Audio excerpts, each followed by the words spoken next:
Good morning, or excuse me, good afternoon, everybody. I just listened to the clock outside my window here. Welcome to our final session in our IRA Inflation Reduction Act series, put together by HTC with support from LISC Puget Sound and WSECU. We're grateful to have you all joining us for today's session, which is to talk about complementary programs. And these are programs that are not necessarily directly IRA funded. However, they can supplement the work that's being done through your IRA funded projects and help guide the work that will need to be done to comply with different requirements at the state. So we're going to be joined today by Jeff Rasmussen from the Department of Commerce. He is the Outreach and Education Program Manager for the Clean Buildings team. His colleague, Derek Cockle, will be speaking after that. And Derek is the Tier 2 Early Adopter Incentive Program Guru. And then we'll wrap up with Ben Brown from the Washington State Housing Finance Commission. I have to practice saying it slowly so that we can hear about a great opportunity to get supplemental funding for your projects from the Sustainable Energy Trust. This is a really amazing tool that I think many of us will enjoy the benefits of, hopefully going forward in our decarbonization and electrification efforts here. So without further ado, I'm going to turn it over to Jeff. And while the presenters are talking, I will invite you all to put any questions into the chat. I'll be monitoring that, and we'll have brief opportunities in between speakers to do some questions, and then we'll definitely have time at the end as well. So please feel free to drop your questions into the chat, and I'm going to turn it over to Jeff. All right. Thank you very much. Appreciate that. I'm going to take a quick second here and pull up the slides.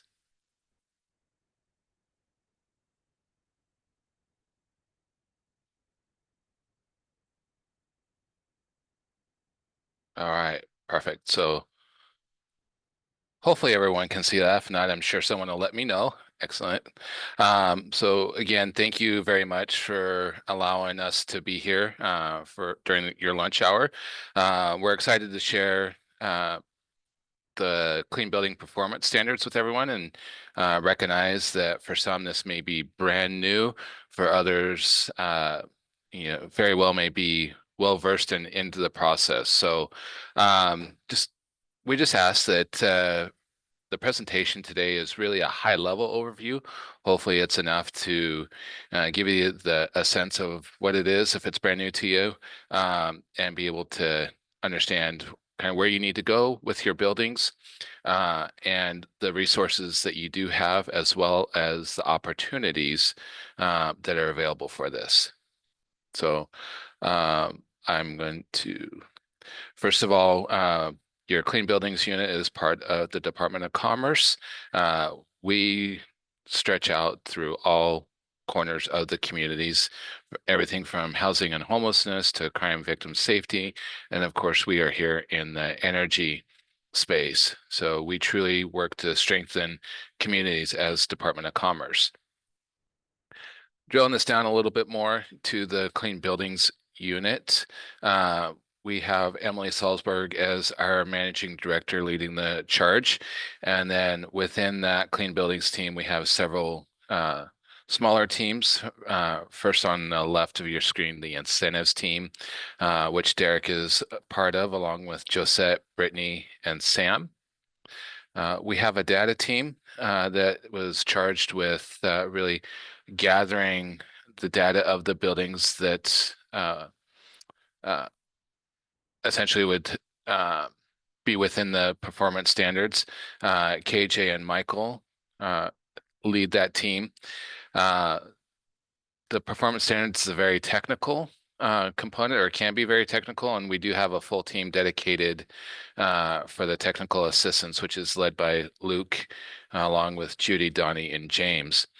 And then our programming outreach education team led by Anna Lynn, myself, and my colleague Dylan, who happens to be sitting right next to me, is part on this call as well, and Robert. So we've got a full team eager to help everyone, and we'll be sure to explain kind of how that help and those resources are available before we leave today. Just a quick agenda. So like I said, this is a very high level overview of the performance standards. Once we start diving down into it, into the weeds a little bit, it gets very technical, and that's where we like to have our technical team part of it, and something that we can certainly discuss for later lunches or webinars. So um, So reason for the building performance standards is one, to reduce the emissions of our existing buildings. Believe it or not, buildings are one of the leading causes of emissions within the state of Washington. In fact, it's the second highest emissions polluter, right behind transportation. This graph that you're seeing is from 2015. I can tell you with the data that we've received, those numbers haven't changed a whole lot. Buildings is still right up there, not far behind transportation. So the efforts that the performance standards do, along with and complementary with all the other programs that are out there, I think we're going to start seeing these numbers decline a little bit. But definitely, as we know, there's still work to be done. So the Clean Buildings Performance Standards is based off of ASHRAE 100. The rules for the compliance came into play under WAC 19450, which created the amendment to the standard 100. And essentially what this did in 2019, when this became law under the Clean Buildings Act, established the Tier 1 threshold of buildings, which are buildings over 50,000 square feet, excluding the parking areas.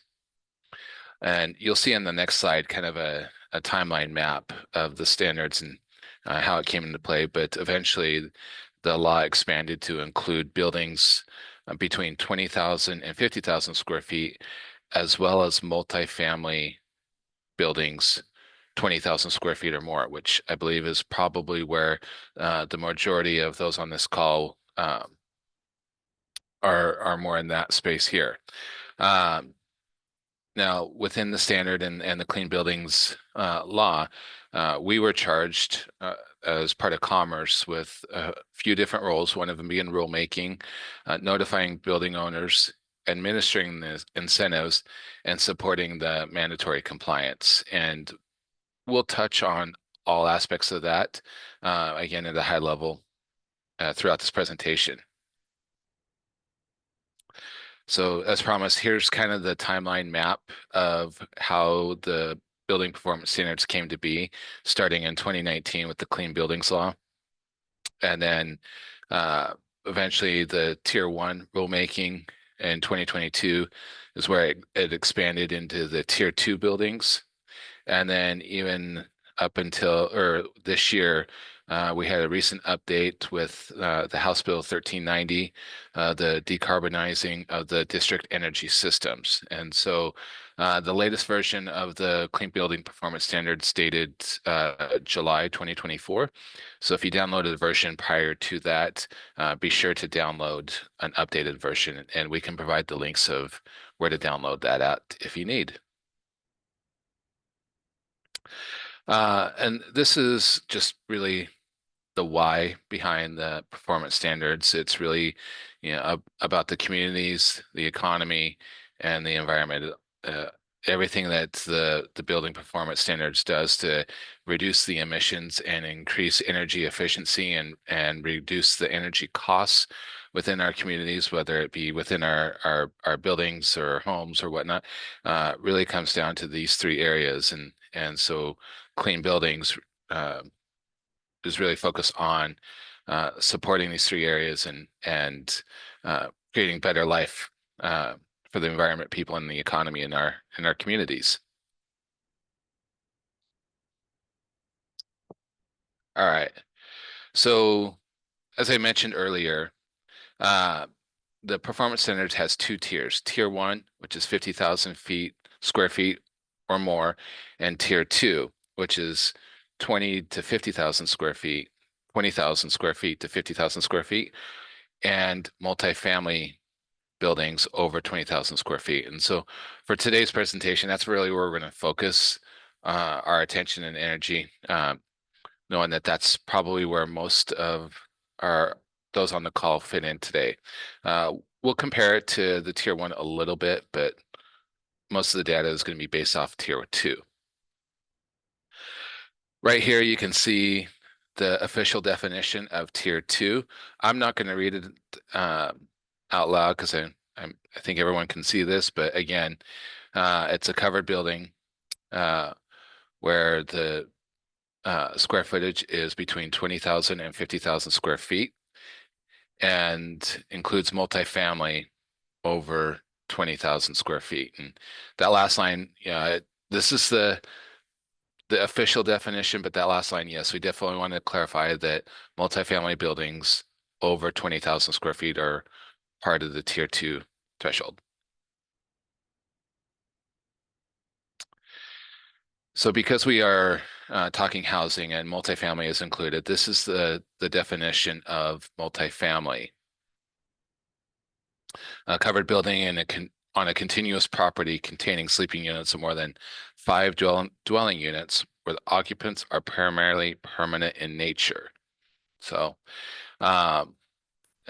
one question that we often get is condos. Are they considered multifamily because of the general definition? And oftentimes they seem to fit this definition, and the answer is no. And we'll see that here under the standards. The condominium buildings are not necessarily covered in the respect of the individual dwelling units are privately owned. They're thought of under the standards as a single family residence. However, the common space in that condo building, as long as it's 20,000 square feet or more, that's where it would need to comply with the tier 2 performance standards. And if there's a continuous commercial space within the building, so oftentimes we see retail or office space on the ground floor and then living up above. So that commercial space below, as long as it was over 20,000 square feet, would be part of the standards. My colleague Dylan just put together a condo FAQ here recently. And so as part of the call after follow-up, we will get that out to everyone as well. So tier 2, what's the timeline? What's the process? So right now, our data team that I introduced you to earlier with KJ and Michael, they are working hard to gather a list of the tier 2 buildings across the state. And the plan is that by June of 2025, building owners of tier 2 buildings will be notified of that they have been identified as a tier 2 building. Here's the timelines, here's the process, so forth like that, and be given access to the Clean Buildings portal, which is our system that building owners and their consultants, energy managers, all their staffing essentially be able to go in and access to update their building information, submit applications or exemptions, and so forth like that. Again, those notifications will go out by June 2025. And here you have just a little easier timeline of kind of where we're at. So July 2025, July 2025 is when the notifications go out and tier 2 incentives will be available. It's a 2-year period between notification until buildings need to become compliant. So July 2027. And then and you can see here Commerce throughout the process evaluate the benchmarking submits the reports, adopt tier 2 performance standards, and then the rules take it in effect. So basically I want to say your cycle, your compliance cycle. So, and so I mentioned we're going to focus on tier 2, but this is a comparison where tier 2 kind of fits in amongst the tier 1 timelines. So you can see tier 1 buildings over 220,000 square feet. They've got less than 2 years right now to meet their compliance, and you'll see in this process the benchmarking. The process to meet the standards does take a year's worth of benchmarking. So for a building of 220,000 square feet, obviously the time frame is getting very tight. And so part of the reason why we're reaching out to our communities so eagerly right now is to ensure that the information is out there and processes and that can be done ahead of time can start so that there's plenty of time for building owners to meet that compliance timeline. Really only 3 requirements under the tier 2 guidelines. The benchmarking, creating an operations and maintenance program, and then an energy management plan. So now we do have a lot of resources on our website that go into much more details on all 3 of these and kind of the different compliance paths with them. We're not going to go into that much detail today, just because we would take up the rest of your afternoon if that's the case. So again, just high level, these are the 3 requirements for tier 2. And then we can certainly dive in, follow up with additional questions and trainings. Again, a comparison between tier 1 and tier 2. Very similar. The only difference is that tier 2 does not have a performance metric to meet, whereas tier 1 does. And then of course the different compliance deadlines. So again, very similar with the exception of the performance metric. Okay. So there are opportunities for exemptions. There are penalties for non-compliance. Exemptions we can see here is that if you've got a building where 50% of the conditioned floor space is unoccupied, and so again, a conditioned floor space is the best example we see is you've got a building, let's say an office building with a parking garage below. Total square foot of that building may be, say, 50,000 square feet. However, 20,000 of that is the parking garage. So your conditioned floor space is only that 30,000 square feet, and that is the portion that needs to comply with the standards. If you've got a building, an office building that's 50,000 square feet, and let's say 75% of it is unoccupied, then this would be a possible exemption for you. You still have to go through and apply for the exemption and go through that process. However, there is that exemption opportunity there too. You got less than 20,000 feet of conditioned space. Again, going back to that, if your building is mostly parking garage with a little bit of office space, less than 20,000, there's the exemption opportunity there. More than 50% designated as factory group F or high hazard group H. Agricultural structures, building is pending demolition, and financial hardships, are all possible exemptions. This is something to really note is the exemption time frame. Applications for exemptions may be submitted no sooner than 2 years prior to the compliance date, and then no later than 180 days prior to the compliance date. So with a compliance date of 2027, we're getting close to that window of opportunity where someone can submit for an exemption.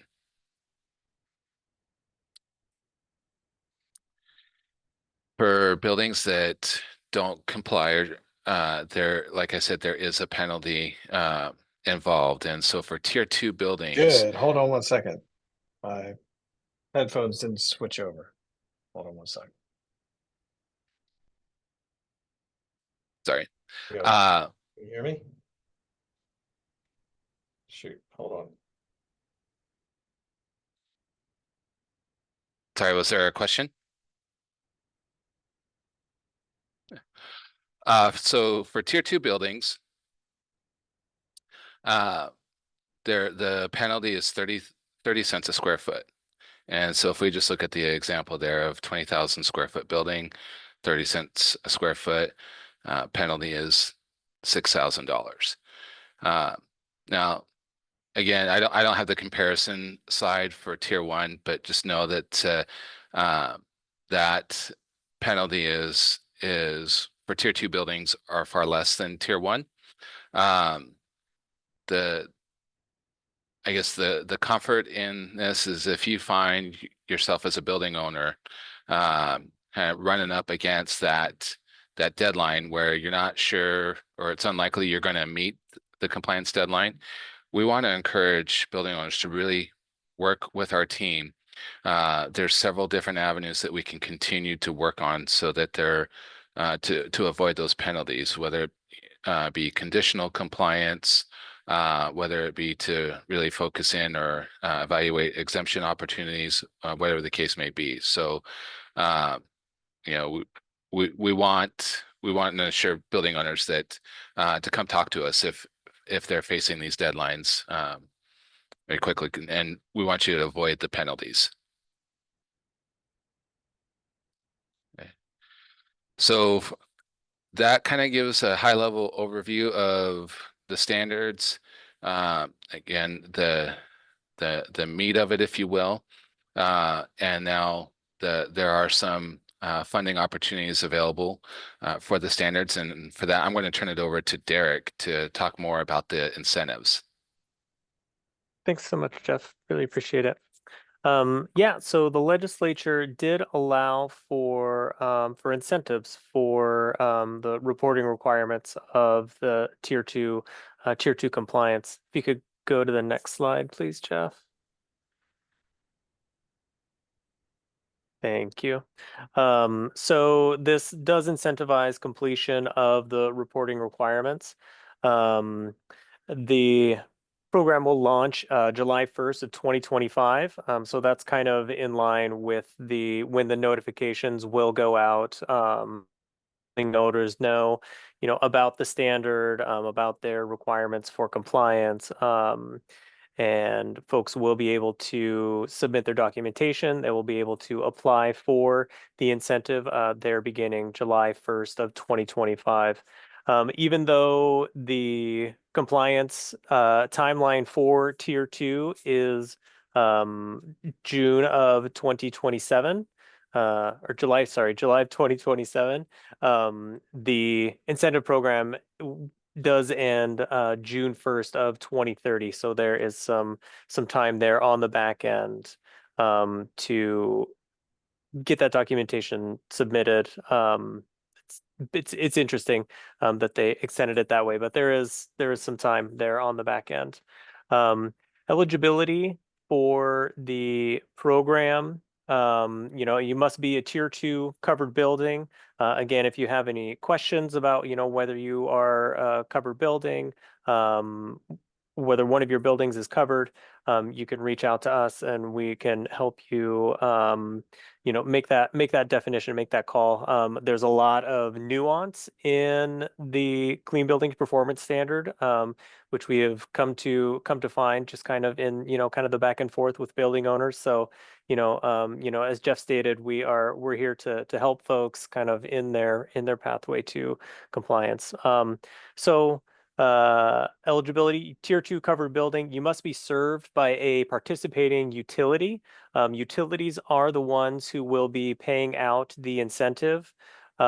We will be calculating that incentive within the Clean Buildings portal, where documentation will be submitted, where the incentive application will be housed.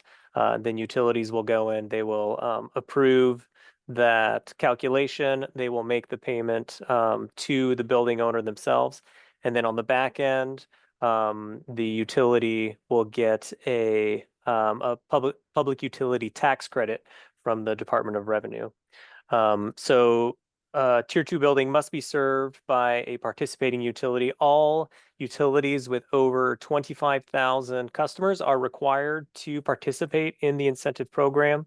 If a utility has less than 25,000, they can opt in to participate in the program. And then you have to comply with Tier 2 compliance requirements. So you need to do your benchmarking, need to have your energy management plan and operations and maintenance program. There is $150 million available for the incentives. So we have a lot of funds that we can get out there. And the base incentive is set at 30 cents per gross square foot. We are recently, Commerce was allowed to do an enhanced incentive for Tier 2. If you could advance to the next slide, please, Jeff. So we're currently in conversations about how to make that enhancement, how to realize that enhancement. So we're trying to, figure out who is eligible for the enhancement, and then, how much can we do, how much can we enhance that over the base incentive payment. Some of the conversations we're having right now are, focusing on overburdened communities and vulnerable populations, looking at multifamily affordable housing, high energy users, and then also trying to look at, how we can help low-income families and small businesses. So looking at trying to establish an anti-displacement kind of measure, see what we can do along those lines. So a lot of this is still in conversation. So if anybody has any feedback, would like to participate in that conversation, would definitely encourage anyone to reach out and let us know your thoughts. As far as kind of the direction or the amounts for the incentive, we've done some surveys, we've gotten some feedback, and most folks have kind of agreed that balance is a big thing. So not incentivizing for more than the cost of compliance. So, ensuring that we can help out with these incentives, as much as we can, but also, ensuring that there are incentives as well to go around. Also looking at simplicity, that was a big point of feedback that we've gotten. So having an equal enhancement amount, but having it reserved for kind of those populations above, or those populations which are yet to be defined and identified. And then also kind of trying to look at a commitment to implementing energy efficiency upgrades. There's nothing in the legislation that says what the enhancement or what the incentive needs to be spent on, or how that needs to be, used once it is received by a building owner. So looking at the enhancement, is there any way that we can ensure that, enhanced funds would be spent on energy efficiency upgrades? That's not to say that the cost of compliance, is not extremely impactful on building owners, but just trying to think of, as we're thinking about a program, what kind of considerations can we make, along those lines.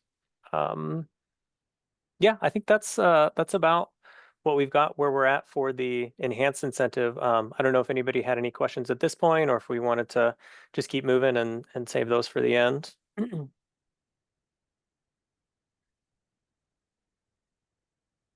not seeing any questions at this point, so we can continue on unless if there's somebody on the call that would like to ask a question, please feel free to unmute yourself and jump right in, or raise your hand.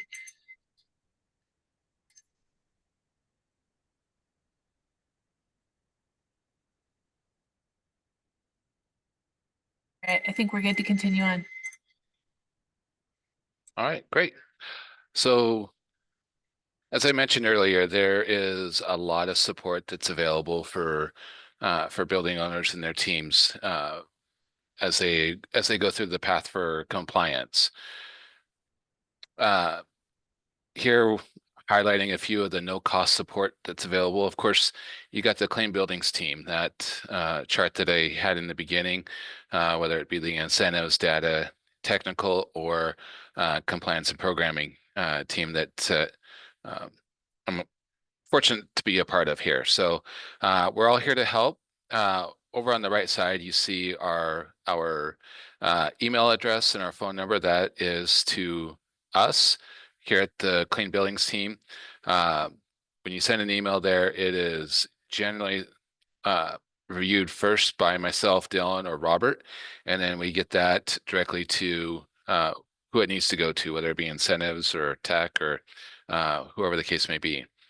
The other nice piece here is the Clean Buildings customer support form. That's also on our website. You can submit that ticket, and again, that comes directly to my team here, and we route that to whoever it needs to go to, whether it be tech or incentives or data. And a lot of times it's one of us that's answering it for you. We do a monthly office hours, which is on the fourth Tuesday of every month. So yesterday we had our October office hours. It was well attended. These are set up for building owners and their staff to connect with Clean Buildings teams, ask questions, run by scenarios, or just have general conversation about the process that they're going through. And again, we had a very well attended one yesterday with some very robust questions that we were able to help support those on the call with. And so we will continue those throughout the years to come. Utility accelerator programs are another piece of your no-cost support that's being offered. The Smart Building Center, Building Potential Help Desk, they have just an incredible amount of resources within their building, free help desk, tool lending library, and so much more. So they're a great resource to have. And then also the Energy Star Portfolio Manager is available. And if you're good on the resources now, but want to keep up to date with any updates or stuff coming along the lines in regards to the performance standards, I invite you again to go to our website and sign up for our Clean Buildings portal. That comes out weekly, and it usually highlights a lot of the upcoming workshops or webinars that we may be hosting, or announcements or whatnot that are coming out. The outreach, education, and support that's being offered, this really kind of encapsulates a lot of what we do, everything from building owner notifications to presentations like this, conferences and events. The big takeaway in this is that we really want to come to you to support you and how your community needs. And whether that be attending a virtual webinar and sharing the information like we are today, or attending a conference such as Dylan and I here at IACC this week and sharing the information. So we want to ensure that communities have this information and share it across their communities and come to us with any additional questions. The website has just an incredible amount of resource documents, training videos, previously recorded webinars on there that help kind of explain the details of the compliance in a little more detail than what we've gone over today. And then again, I want to highlight the fact that our buildings team is always available to help and support all the building owners and communities that are going through this process. And with that, we've gone through it all, and I want to open it up for any questions that may come about here.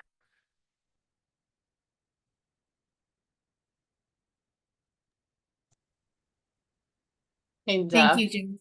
Oh, hi, Laura. Go Um, ahead. Hi, Becky Bicknell with Walsh Construction in Seattle. So I don't know if you know the answer to this, but it looks like, so yesterday we heard from Seattle and their building emissions performance standard. And so for affordable multifamily projects in Seattle, it looks like the kind of ramp up and compliance timelines are similar. Am I correct in that? Or do you know the answer? I don't know the answer to that. Okay. I'm just not familiar with Seattle's program. I know, Dylan, were you on that call yesterday by chance? No. Okay. Yeah. That's something we can loop back and find out and kind of I would imagine it's very similar. But we can certainly loop back with you. Okay. Yeah, again, I think that's top of mind for HTC is like we absorb all of these presentations, which are really great. So thanks. I think it's just helping owners get a handle on what all is going to be required on what timelines and and how it aligns with their kind of asset management strategies. So great, thanks.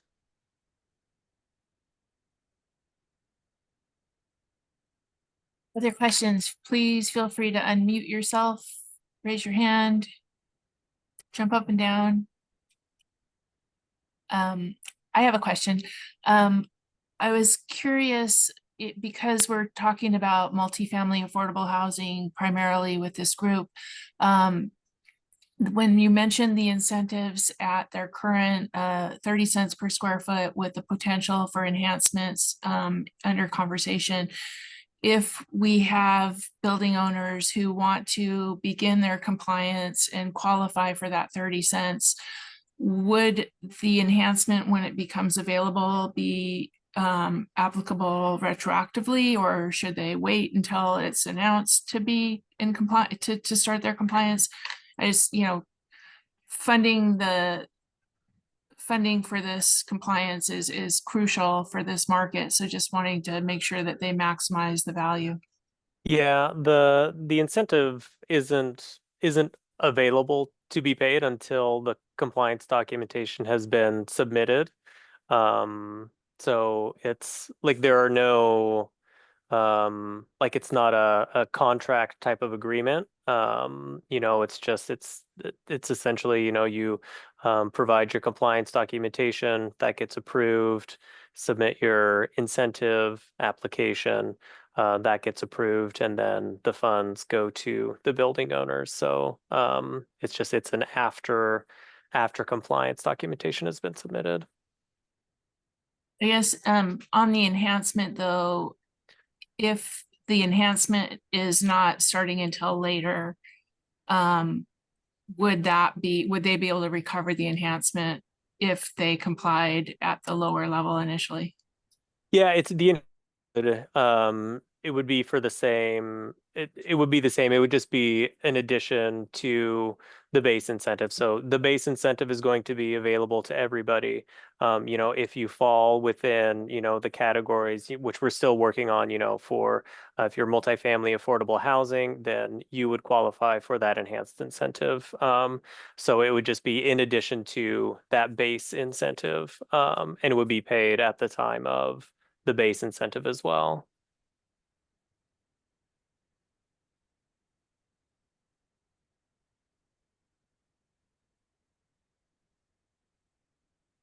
Any other questions?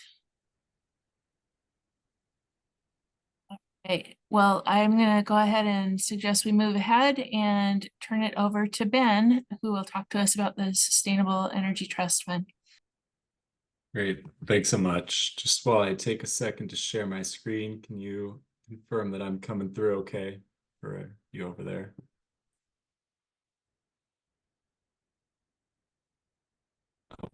Yes. Awesome. Yeah, thanks, Laura. Thanks, everyone.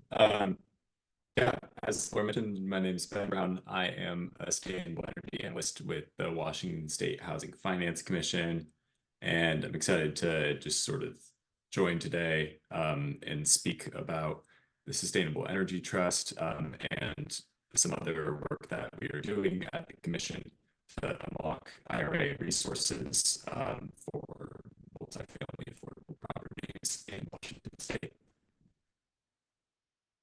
So the Sustainable Energy Trust, for those who are unfamiliar, is one of the Commission's sort of initiatives, investment initiatives, and to reinvest some of the proceeds from our other programs back into our communities and further our mission. We've operated the Sustainable Energy Trust since 2009, when we were first granted authority to having a hard time hearing about today. Hopefully. Hey, Ben, I'm sorry to interrupt you, but we're having a little bit of a hard time hearing you. Can you maybe mute and unmute yourself or speak a little bit more loudly? I'm not sure what the issue is.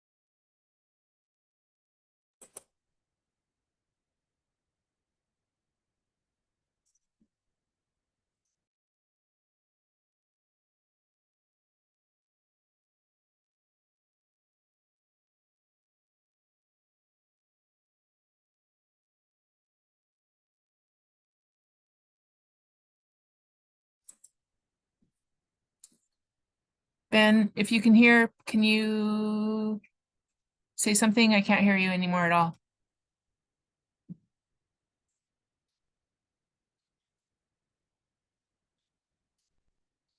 Okay, looks like we lost Ben.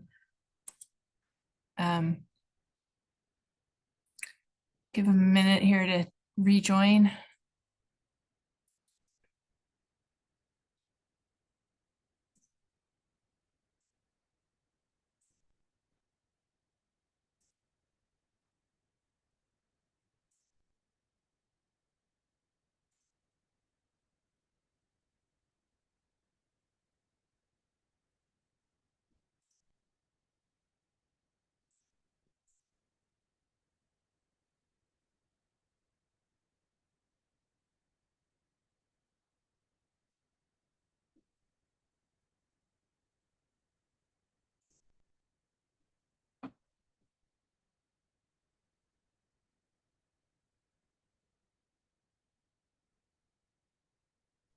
Welcome back.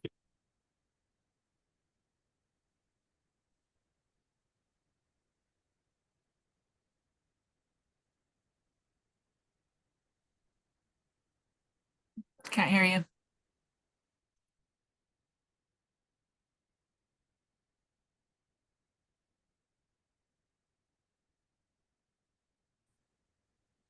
How about now? Yes, you're back. Much better, thank you. Okay. Yeah, I'm so sorry. I don't think of myself as someone who has computer problems often, but of course, as soon as I begin to present, that's when they'll start cropping up. Hopefully this one goes out off without a hitch this time. Appreciate the And yeah, restart sorry here. to everyone. No, Absolutely. totally fine. We got plenty of time. Thank you.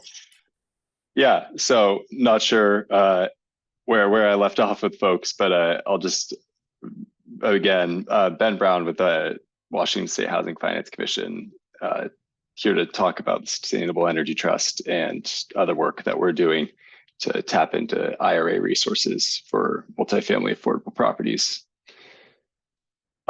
So the Sustainable Energy Trust, what is it? It's one of our initiatives at the Commission to invest money from our programs back into the communities in we've been doing this since 2009, and it is an energy efficiency and clean energy financing tool focused on providing below market rate loans to nonprofit facilities, affordable housing properties, and just community organizations.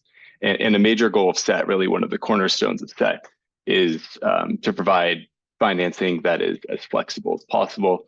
We are oftentimes the last money into a deal, and we're really flexible in the sorts of measures that we will finance, as long as we can hit our efficiency outcomes. Just sort of a brief overview of some of those key terms with SET. Term length is up to 15 years.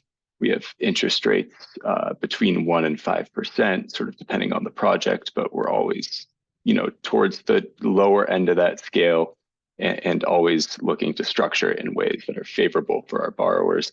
And loan amounts are available up to $1 million. And so what sort of projects do we finance? What's eligible? There's a couple categories of eligible projects. The first is financing for developers of of high efficiency single family homes, new construction projects. We've done several really cool projects under this sort of umbrella with land trusts, developing permanently affordable or permanent workforce housing. And then also eligible are energy and water efficiency retrofits for multifamily housing and nonprofit facilities. And for these, we really only have to hit a standard of reducing utility consumption by at least 10%. And we always try to structure our loans so that the efficiency and the energy savings that result from them are greater than the debt service.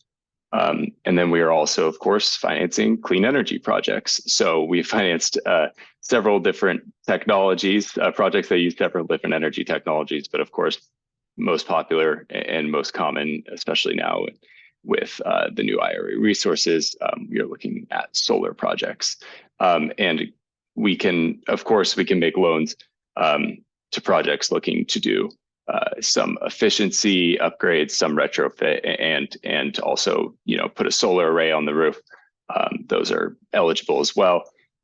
We do not finance energy projects at residential, like single family residential properties, though. Those are still just for those multifamily housing properties and our nonprofit facilities. And so in practice, what does it look like? Well, here's an affordable housing property that we did a really great set or retrofit using SET financing. This is the views at Madison. It's a bellwether housing property. They acquired it in 2018 and it needed it could benefit from some serious efficiency upgrades. They did a lot of lighting and water fixture upgrades and blended together both SET financing and utility incentives. And the outcome was 41% water savings and lifetime energy cost savings of $190,000. They were able to use those efficiency gains to repay their loan. And we'll see that this theme of SET being blended with other incentives to really stretch both resources and get the maximum possible value out of the dollars that are going into this project is something that will continue to crop up. And so what about the IRA? Totally get that. So we think that SET has this great utility as a gap financing source in the context of the IRA. And we've been able to demonstrate it with a couple of IRA resources so far, especially taking advantage of sort of these new provisions around tax credit direct pay and transferability. So thus far, we have issued a couple SET loans to borrowers who we are bridging, the gaps to get these SET loans repaid through the expanded tax credits, through IRA rebates, and through grant programs that were created by the IRA, as well as projects that are blending those IRA resources with some of the state rebate and grant funding. So one example is a project that Olympia Community Solar did at Good Shepherd Church down in Olympia. And This was a 159 kilowatt solar system that supplied energy to the church and a food bank. And the SET loan enabled them to tap into both a tax credit and the WSU community and solar expansion program on the back end. And that repaid their loan in full. They just wrapped up their project about a month and a half ago. They've received their rebate payment from the WSU program and will expect to be able to claim that direct pay tax credit in the coming year. And so for us, that's a really great example of a way that SET can sort of facilitate these projects, allow them to tap into these resources, and it's very low risk for both the borrowers and ourselves. We've also are working on or have finished some deals bridging gaps to energy grants and rebates that are earned at completion, and helping projects sort of assemble matching fund requirements under these grant programs. And we're open to sort of all sorts of conversations about how SET can help leverage these other resources like this on the back end, and help projects meet these requirements for funding. And we're also really excited to sort of continue digging deeper into how SET can work with other direct lending resources that have been created as a part of the IRA, not just these rebates and incentives, because we do sort of try to pride ourselves on that flexibility of the resource in terms of the measures that we're able to, we are willing to finance, and the places, the risk we're willing to take on in the places in the capital stack that we are willing to put this money. We'd be really interested to continue working on projects that blend both direct lending from IRA pots with SET to deepen the financial and environmental impacts of both resources. And then sort of switching gears a bit, another stream of work that we have in relation to the IRA that we're really excited about is some work that we're doing on the Solar for All program with our friends at the Department of Commerce.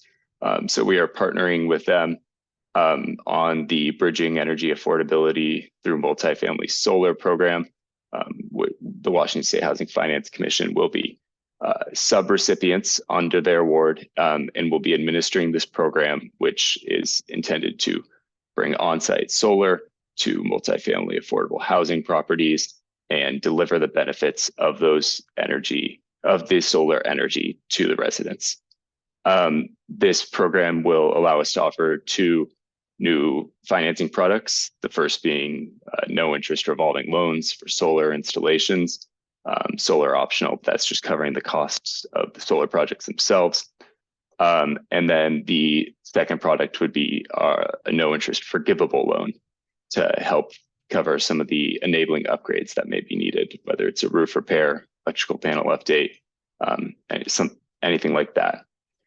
And that revolving loan projects are obligated to pay it. It's not a forgivable loan, but similar to how that Olympia Community Solar model went, that project that I shared earlier, those will be repaid in full, can be repaid in full to these projects through the WSU program and through monetizing the solar tax credit.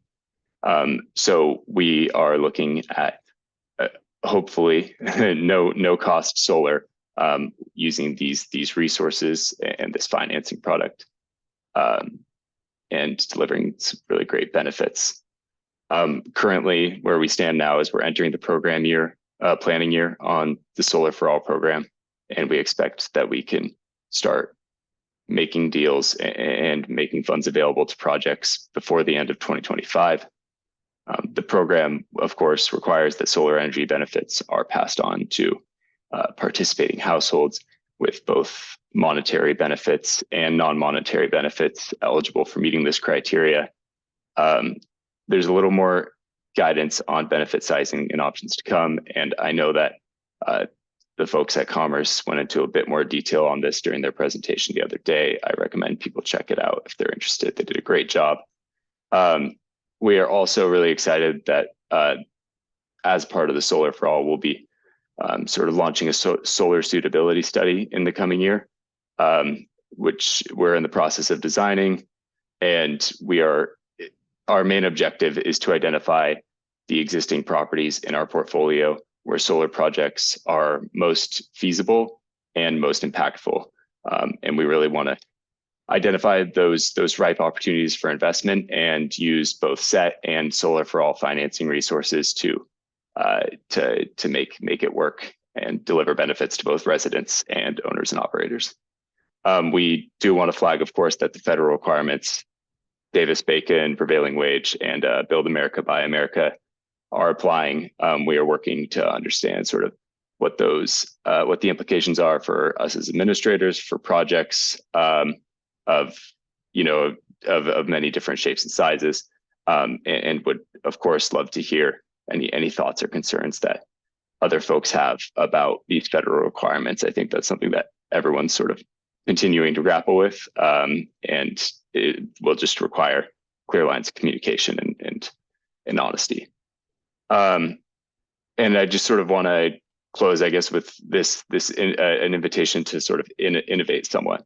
I think over the years, the SET has sort of prided itself on its ability to stay flexible as new energy technologies and financing strategies, resources become available. And if you or anyone has an idea on how the SET can help to leverage IRA dollars, deepen their impact, or just sort of play an impactful role in our current paradigm of energy finance and technology, please reach out. We'd be excited to discuss the feasibility of any project or strategy that you would have for us. And so with that, thanks so much. And I'd love to take any questions either here and can be reached at any time at energy@wishfic.org.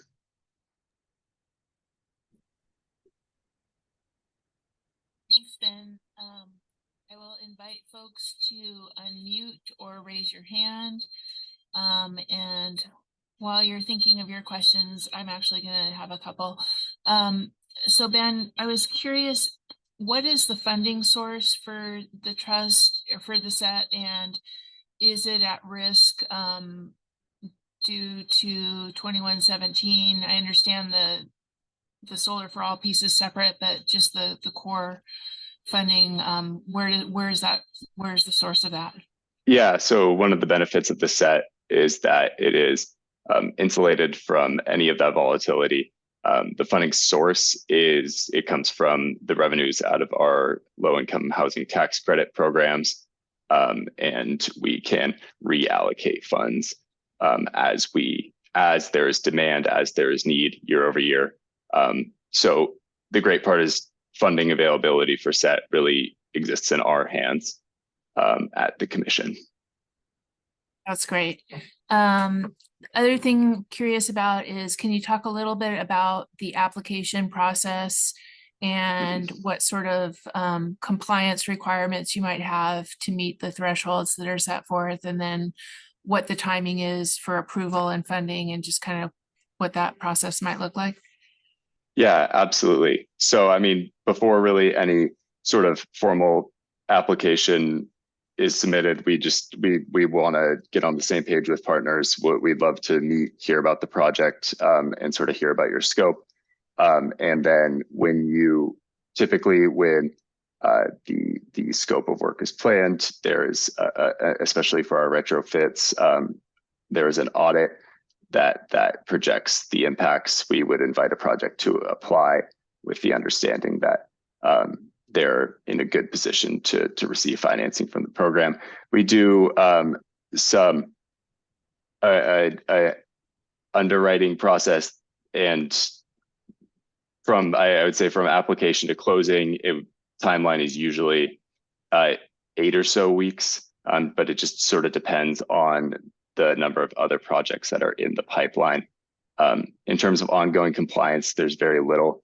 The outcome sort of requirements of the program are just ensuring that there is a threshold level of efficiency gains or energy, additional energy produced, but there is no standard that we require to be met, and there is no burdensome ongoing compliance. We love it when projects share information with us so we can understand how they're breaking in, how they're living, but that's not really something that we try to impose with SET. That's great. Thank you. Other questions from the group? We still have Derek on the line too, if anything popped into mind regarding the clean building performance incentives.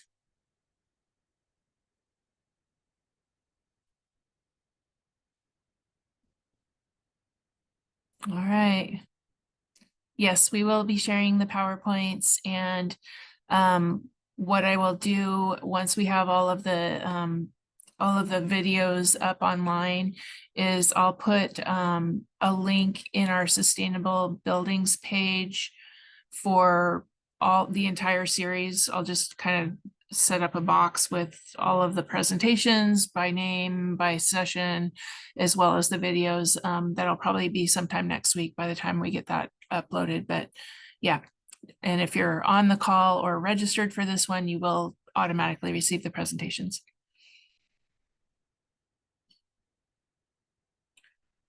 All right, looks like we're giving you back a half an hour of your time block. So thank you all for joining us today. Thank you to our speakers, and best wishes to everybody for happy application for incentive filing. All right, talk to you soon. Thank you, Laura. Thanks, everyone. Yep.